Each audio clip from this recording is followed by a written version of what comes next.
Hi friends, welcome to my channel. இது போன்ற சுவாரஸ்யமான கதைகளை தெரிந்து கொள்ள மறக்காமல் நம்ம சேனலை சப்ஸ்கிரைப் பண்ணி பாருங்க. பக்கத்துல இருக்கும் பெல் ஐகானையும் கிளிக் பண்ணிக்கோங்க. என்னோட பேர்தான் மாலினி. எனக்கு இப்போது 20 வயதாகின்றது. என் அத்தை தினமும் இரவில் என் தாத்தாவின் அறைக்குச் சென்று அவர் கால்களை அமுக்கிவிட்டுதான் வருவாள். ஆனால் அவள் அவரது அறையிலிருந்து வெளியே வரும்போது எப்போதும் துவண்டு போய் மயங்கி விழுவது போல்தான் இருப்பாள். நான் அவளிடம் கேட்கும்பொழுது அவள் பதில் எதுவும் சொல்ல மாட்டாள். ஒரு நாள் தாத்தா என்னிடம், "உன் அத்தையை என் அறைக்கு அனுப்பு" என்றார். நான் என் அத்தையின் உடைகளையெல்லாம் அணிந்து கொண்டு ஒரு துண்டால் முகத்தை மூடி தாத்தாவின் அறைக்குள் நுழைந்தேன். நான் உள்ளே நுழைந்தவுடன் தாத்தா என்னை என் அத்தையாக நினைத்துக்கொண்டு ஒரு செயலைச் செய்தார். அது என்னை அதிர்ச்சிக்கு உள்ளாக்கியது. நான் இதற்கு முன்பும் இதைப் பற்றி சந்தேகித்திருந்தேன். ஆனால் இன்று என் பொறுமையின் எல்லை முடிந்துவிட்டது. வெளியே அமைதியாக தோன்றிய அவர், இப்படி இவ்வளவு கொடூரமாக இருக்க முடியுமா? நான் 2 மணி நேரம் கழித்து அறையிலிருந்து வெளியே வந்தேன். தாத்தாவின் முகம் வெளிறிப் போயிருந்தது. அவர் அழுது அழுது கண்களெல்லாம் சிவந்திருந்தார். நான் வீட்டு வாசலில் நடந்து கொண்டே என் அத்தைக்காக காத்திருந்தேன். அவள் வெளியே வந்தபோது அவளின் நிலைமையை பார்த்து நான் கலங்கிவிட்டேன். நான் அவளை நெருங்கியதும் அவள் மயங்கிக் கீழே விழுந்தாள். நான் அலறியடித்துக் கொண்டு ஓடிப்போனேன். என் கூக்குரலைக் கேட்டு தாத்தாவும் அங்கே இருந்த வேலை செய்தவர்களும் வந்தார்கள். அவளை விரைவாக அறைக்கு எடுத்துச் சென்றார்கள். டாக்டர் வந்து, "இவள் மன அழுத்தம் மற்றும் உடல் சோர்வால் மயங்கியிருக்கின்றாள்" என்றார். நான் தாத்தாவை பார்த்தேன். அவர் என்னை நேரில் பார்க்கத் தயங்கினார். அப்போதுதான் எனக்கு அவர் மீது வெறுப்பு ஏற்பட்டது. 3 நாட்களுக்குப் பிறகு என் அத்தை சற்று உடல் நலத்துடன் இருந்தபோது நான் அவரிடம் கேட்டேன், "தாத்தா, உன்னை அறைக்கு அழைத்து என்ன செய்கின்றார்?" அவளின் முகம் பயத்தால் வெளிறியது. அவள் தலையை அசைத்து, "ஒன்றுமில்லை" என்றாள். அவளின் மௌனம் என்னை கோபப்படுத்தியது. ஒவ்வொரு முறையும் அவள் தாத்தாவின் அறையிலிருந்து வரும்பொழுது இப்படித்தான் இருக்கும். என் தாத்தாவும் வித்தியாசமானவர். அவர் என் அத்தையை கவனித்துக் கொள்வார். ஆனால் அவள் சரியாகிவிட்டால் மீண்டும் அறைக்கே அழைப்பார். இந்த முறை நான் என் அத்தை மருந்து கொடுத்துவிட்டு தூங்க வைத்துவிட்டு அவளுடைய உடைகளை அணிந்து முகத்தை மூடிக்கொண்டு தாத்தாவின் அறைக்குள் நுழைந்தேன். என் அத்தையுடன் தாத்தா என்ன செய்கின்றார் என்பதை நான் பார்க்க வேண்டும் என்பதற்காக. அதனால் அவர் என்னை அத்தையாக நினைத்து செய்ததை பார்த்து என் ஆன்மா நடுங்கிப் போனது. என் தாத்தா கிராமத்தின் தலைவர்தான். எல்லோரும் அவரை மரியாதையுடன் அழைப்பார்கள். அவர் நியாயமாக நடப்பவர் என்றும் பெயர் பெற்றவர். நானும் அவரை மதித்தேன். என் மாமா இருந்தபோது வீட்டில் அனைவரும் துயரத்தில் மூழ்கியிருந்தோம். என் பாட்டியும் தன் மகனின் துக்கத்தில் இருந்துவிட்டார். பாட்டியின் மரணத்திற்குப் பிறகு என் தாத்தா தனியாகத்தான் வாழ்ந்து வந்தார். என் அத்தையும் அடிக்கடி அழுது கொண்டே இருப்பாள். நான் சிறிது நேரம் அவளை சமாளித்தேன். சில நேரம் தாத்தாவையும் கவனித்தேன். சிறிது காலத்திற்குப் பிறகு என் அத்தை தன்னைத்தானே தனிமைப்படுத்திக் கொண்டாள். ஆனாலும் என் தாத்தா என்னை மேலும் அதிகமாக பாசத்துடன் நடத்தவும் ஆரம்பித்தார். என் மாமா இறந்த பிறகு குடும்பப் பொறுப்புகள் மீண்டும் தாத்தாவின் தோள்களில் விழுந்தது. அவர் கிராமத்திலிருந்து திரும்பி வரும்போதெல்லாம் என்னுடன் பல மணி நேரம் உட்கார்ந்து என் மாமாவை பற்றி பேசி அழுவார். அவருக்கு தன் மகன் மீது மிகுந்த அன்பு இருந்தது. ஆனால் அதே அளவு வெறுப்பு என் அத்தையின் மீதும் இருந்தது. என் அத்தை தாத்தாவின் சாதியைச் சேர்ந்தவள் அல்ல. என் மாமா அவளைத்தான் கல்யாணம் செய்து கொண்டார். ஆனால் தாத்தா எனது நண்பனின் மகளை மணப்பதையே விரும்பினார். எதிர்ப்பை சந்தித்த அவர்கள் இறுதியில் தலையை குனிய வேண்டியதாயிற்று. அதனால் அவர் என் அத்தையை ஒருபோதும் ஏற்கவே இல்லை. அவருடன் பேசவும் இல்லை, பார்க்கவும் இல்லை. இவ்வளவு காலம் கடந்தும் இந்த சம்பவங்களுக்குப் பிறகும் கூட தாத்தாவின் மனம் மாறவே இல்லை. என் அத்தையை பார்த்தாலே அவர் கோபத்துடன் முகத்தை திருப்பிக் கொள்வார். சில மாதங்களுக்குப் பிறகு தாத்தாவின் உடல்நிலை மோசமாயிற்று. அவர் சரியான நேரத்தில் மருந்து சாப்பிட மாட்டார். என் அத்தை துணிச்சலாக அவரை பராமரிக்கத் தொடங்கினாள். மருந்து கொடுப்பது, உணவு பரிமாறுவது எல்லாமே அவள் செய்தாள். முதலில் தாத்தா அவளை கோபத்துடன் பார்த்துக்கொண்டே இருப்பார். மருந்துகளை மறுப்பார். ஆனால் படிப்படியாக அவர் நடத்தை மாறியது. ஒருவேளை அவர் இப்பொழுது அவளிடம் ஒரு இடத்தை உருவாக்கிக் கொண்டிருக்கலாம். இப்பொழுது இரவில் எந்த வேளையாக இருந்தாலும் தாத்தா என் அத்தையையும் அழைப்பார். "இங்கே வா, மருந்து கொடு. ஒரு டீயை தயார் செய்" என்பார். என் அத்தை முதலில் பயத்துடன் செல்வாள். ஆனால் திரும்பி வரும்பொழுது குழப்பமாகவும் ஆழ்ந்த சிந்தனையில் மூழ்கியிருப்பவளாகவுமே இருப்பாள். நான் காரணம் கேட்கும்போதெல்லாம் அவள் திகைத்து, "ஒன்றுமில்லை, நீ தூங்கு" என்று சொல்வாள். இது எனக்கு மிகவும் வித்தியாசமாகத்தான் தெரிந்தது. தாத்தா அவளிடம் என்ன சொல்கின்றார்? அவள் வெளியே வரும்போதெல்லாம் எதற்காக இப்படி மயங்கி நிலையிலிருக்கின்றாள்? மாமா இறந்ததிலிருந்து என் அத்தை ஒருபோதும் சிரிக்கவே மாட்டேன் என்கிறார். வேறு வழியின்றி. ஆனால் இப்பொழுது அவர் அவளிடம் அதிகமான காரியங்களை கேட்க ஆரம்பித்தார். ஒரு இரவு அவள் பால் கேட்டார்.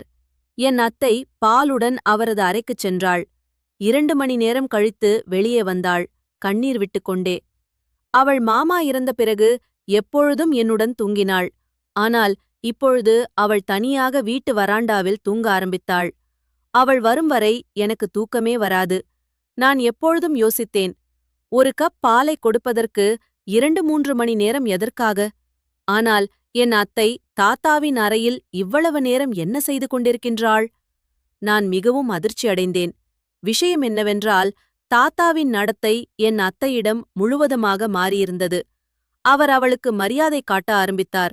ஆனால் என் அத்தை அவருக்கு முன் எப்போதும் குனிந்த தலையுடனே இருப்பாள். ஒரு நாள் தாத்தா, "இனிமேல் இந்த ஊரில் பெண்களின் பிரச்சனைகளை நீதான் தீர்த்து வைக்க வேண்டும்" என்று அறிவித்தார். இந்தச் செய்தியைக் கேட்டு என் அத்தை மகிழ்ச்சியடையவில்லை. கடவுள் அவளுக்கு அவளது இழந்த மரியாதையை திருப்பிக் கொடுத்திருந்தும் அவள் சோகத்தில் மூழ்கியிருந்தாள். என் அத்தையின் நிலைமை இப்பொழுது இதுதான். தாத்தா எதைச் சொன்னாலும் அவள் நடுங்க ஆரம்பிப்பாள். அவள் அறையிலிருந்து திரும்பி வரும்போதெல்லாம் முகம் வெளிரியும் கண்கள் சிவந்தும் இருப்பாள். நான் காரணம் கேட்கும்போதெல்லாம், "ஒன்றுமில்லை, நீ போய் தூங்கு" என்றே சொல்வாள். ஒரு நாள் இரவு யாரோ அழும் சத்தம் கேட்டு எழுந்தபோது என் அத்தை மௌனமாக அழுது கொண்டிருந்தாள். இப்பொழுது எல்லாம் சரியாகிவிட்டதல்லவா? தாத்தா அவளுக்கு மதிப்பு கொடுக்கின்றார். இந்த வீட்டில் எந்த குறையும் இல்லை. பிறகு ஏன் ஏன் இந்த துக்கம்? ஒரு நாள் தாத்தாவின் சகோதரன் மகன் அரவிந்த் வெளிநாட்டிலிருந்து வந்தான். என் மாமாவின் நினைவாக அவர் எங்கள் வீட்டில் சில நாட்கள் தங்கினார். அவர் என்னை மகள் போல் அன்பாக நடத்தினார். ஆனால் அரவிந்த் என் அத்தையை திரும்ப திரும்ப பார்த்து கொண்டே இருந்தார். என் அத்தை கண்களை தாழ்த்திக் கொண்டே இருந்தாள். தாத்தா இந்த சந்தோஷத்தில் அவளை அறையில் அழைக்கவே இல்லை. இப்படி இருக்க ஒரு நாள் காலை என் அத்தி அறையில் இல்லை. அவள் புறாக்களுக்கு தானியம் போடச் சென்றிருப்பாள் என்று நினைத்தேன். ஆனால் புறாவின் கூண்டுக்கே அப்போது அரவிந்த் அவளிடம் இப்படிச் சொன்னான், "நான் இன்னும் கல்யாணம் செய்து கொள்ளவில்லை. ஏனென்றால் நான் உன்னை உண்மையாக காதலிக்கின்றேன். ஆனால் உன் கணவன் உன்னை இவ்வளவு நேசிப்பார் என்று நான் பார்த்துவிட்டுத்தான் விளங்கினேன்." இதைக் கேட்டு என் மூச்சு அடங்கிவிட்டது. தாத்தா ஏன் இப்போது அத்தையை இவ்வளவு நெருக்கமாக வைத்திருக்கின்றார்? அப்போது அரவிந்துக்கும் என் அத்தைக்கும் என்ன உறவு? அத்தையின் மௌனம், அவள் ஏன் இன்னும் சோகத்திலேயே மூழ்கியிருந்தாள்? அப்போது அரவிந்த் என் அத்தையிடம் கண்ணீர் விட்டுக்கொண்டே சொன்னான், "நான் உன்னை மணக்க முயற்சிக்கவில்லை. உன் வாழ்க்கையில் எந்த பிரச்சனையும் வராமல் இருப்பதற்காகத்தான் நான் வெளிநாடு சென்றேன். ஆனால் உன் கணவனின் மரணச் செய்தியைக் கேட்டவுடன் என்னால் தாங்க முடியவில்லை. அவன் என் சிறந்த நண்பன். இப்பொழுது நான் உனக்காக மட்டுமே திரும்பியிருக்கின்றேன். தாத்தாவிடம் நான் பேசலாமா?" என்று கேட்டான். என் அத்தை பதற்றத்துடன் குறுகியிட்டாள். "இறைவன் மேல் சத்தியம், இதை யாரிடமும் சொல்லாதீர்கள். தாத்தா ஏற்கனவே என் மீது சந்தேகப்படுகின்றார். நான் நகரத்துப் பெண் என்று, அவர் மகனோடு கிராமத்தில் வாழ முடியாது என்று நினைக்கின்றார். ஆனால் நான் அப்போது அகிலனின் அன்புக்காக என் முழு வாழ்க்கையையும் இங்கேயே கழித்தேன். இப்பொழுது என் மகன் வளர்ந்துவிட்டான். திருமணமும் ஆகிவிட்டது. உங்கள் தியாகத்தை நான் மதிக்கின்றேன். ஆனால் தயவு செய்து என்னை நீங்கள் அகிலனின் விதவையாக வாழவிடுங்கள். இனி ஒருபோதும் திரும்பி வராதீர்கள்" என்று கூறினாள். அவள் அங்கிருந்து விரைந்து சென்றாள். நான் மறைந்து நின்று இதையெல்லாம் கேட்டுக்கொண்டிருந்தேன். இந்த உரையாடலிலிருந்து எனக்கு ஒன்று புரிந்தது. என் அத்தை, அரவிந்த், என் மாமா அகில் அனைவரும் ஒரே கல்லூரியில் படித்தவர்கள். அப்போது அரவிந்த் என் அத்தையை காதலித்தார். ஆனால் அகிலனின் நட்புக்காக தன்னை விட்டுக் கொடுத்துள்ளார். என் அத்தை அகிலனை தேர்ந்தெடுத்ததால் அவள் என்ன தியாகம் செய்தாள்? அது எனக்கு ஒரு புதிராக இருந்தது. தாத்தா இப்பொழுது அவளுக்கு மரியாதை காட்டினாலும் அவள் ஏன் இன்னும் அழுகின்றாள்? ஒரு நாள் என் தலைவலிக்காக தாத்தாவிடம் மருந்து வாங்க அவரது அறைக்குள் நுழைந்தேன். அங்கு நான் கண்ட காட்சி என் உயிரையே உறைய வைத்தது. தாத்தாவும் என் அத்தையும் ஒன்றாக பேசிக் கொண்டிருந்தார்கள். நான் மூச்சை பிடித்துக்கொண்டு வெளியேறினேன். அவர்கள் என்னை பார்க்கவில்லை, ஆனால் என் கண்கள் என்னை ஏமாற்றவில்லை. என் மனம் குழப்பத்தில் சிக்கியபோது, இது எப்படி சாத்தியம்? அவர் என் தாத்தா, அவள் என் அத்தை. கண்ணீர் எனக்கு கொட்டியது. நான் நம்ப மறுத்தேன். ஆனால் உண்மை என் முன்னால் இருந்தது.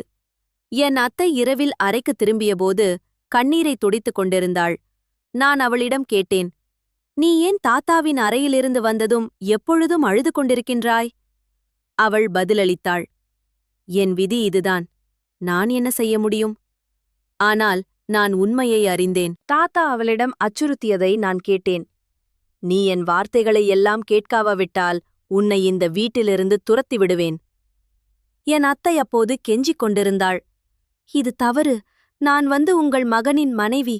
அதனால் நீங்கள் எப்படி என் மீது இந்த அநீதிச் செயலைச் செய்யலாம்? நான் இந்த வீட்டின் ஒரு மூலையில் அமைதியாக வாழ்கின்றேன். என்னை வெளியே தள்ளிவிட்டால் நான் எங்கு செல்வேன்? என்றாள். அவள் இரத்தக் கண்ணீர் வடித்துக்கொண்டே தாத்தாவிடம் கெஞ்சினாள். இதைக் கேட்டு என் மனம் சிதறியது. எங்கள் வேலைக்காரி ஒரு நாள் என்னிடம் உண்மையை வெளிப்படுத்தினாள். உங்கள் தாத்தா வெளியே தோன்றுவது போல் இல்லை. அவருக்கு இளமையிலும் பெண்களுடன் தொடர்புகள் இருந்தன. இப்பொழுதும் வாய்ப்பு கிடைத்தால் தவறுகளைச் செய்கின்றார் என்றாள். இதைக் கேட்டவுடன் என் கோபம் கொதித்தது. என் தாத்தா மரியாதைகளையும் மதிப்பையும் இழந்துவிட்டாரா? அவர் மீது வெறுப்பு பொங்கியது. ஒரு நாள் தாத்தா தொலைபேசியில் ஒரு நண்பருடன் பேசிக் கொண்டிருந்தார். நான் வருவேன், ஆனால் நடனம் பாடல் ஏற்பாடு இருந்தால் மட்டுமே. உனக்கு தெரியும், நான் வயதை பார்க்கிறவன் அல்ல. என் இதயம் இன்னும் இளமையாகத்தான் இருக்கின்றது என்றார். அவர் சிரித்துக்கொண்டே இந்த வார்த்தைகளைச் சொன்னது என் முன்னாலேயே. நான் கோபத்தில் அங்கிருந்து வெளியேறினேன். ஒரு நாள் தாத்தா என்னை அழைத்து ஒரு பரிந்துரை வைத்தார். நீ இந்த காரில் ஏறு. நான் உன்னை புதிய வாழ்க்கையை கொடுக்கின்றேன். உன் கணவர் வெளிநாட்டிலிருந்து திரும்பும் பொழுது உன்னை புதுப்பிக்கப்பட்டவளாக பார்க்கட்டும். உன் அத்தையுடன் நீ ஏன் இப்படி ஒட்டிக் கொண்டிருக்கின்றாய் என்றார். தாத்தா என்னை தனி அறையில் தங்க வைக்க முயன்றார். நீ தனியாக தூங்க பழகு. உனக்கு ஒரு பிரத்யேக அறையும் ஏற்பாடு செய்கின்றேன். உன் படிப்பையும் முடித்துக்கொள். ஆனால் நான் மறுத்தேன். எனக்கு தனியாக தூக்கம் வராது. எனக்கு கொஞ்சம் பயமாக இருக்கின்றது. அவர் என்னை கேட்காமல் என் பொருட்களை மேல் மாடிக்கு மாற்றிவிட்டார். என் அத்தை கலக்கமடைந்தாள். ஆனால் எதுவும் சொல்ல முடியவில்லை. அந்த இரவு நான் ரகசியமாக அத்தையின் அறைக்குச் சென்றேன். ஆனால் அவளது கதவு பூட்டப்பட்டிருந்தது. முதலில் நான் நிம்மதியடைந்தேன். ஆனால் உண்மை அதிர்ச்சியளிப்பதாக இருந்தது. மறுநாள் காலை தாத்தா அத்தையின் அறையிலிருந்து வெளியேறுவதை பார்த்தேன். என் இதயம் துடித்துப் போனது. அவர்கள் இரவு முழுவதும் ஒன்றாக இருந்திருப்பார்களா? என் மனம் சுழன்றது. என் அத்தை கணவனை இழந்தவள்.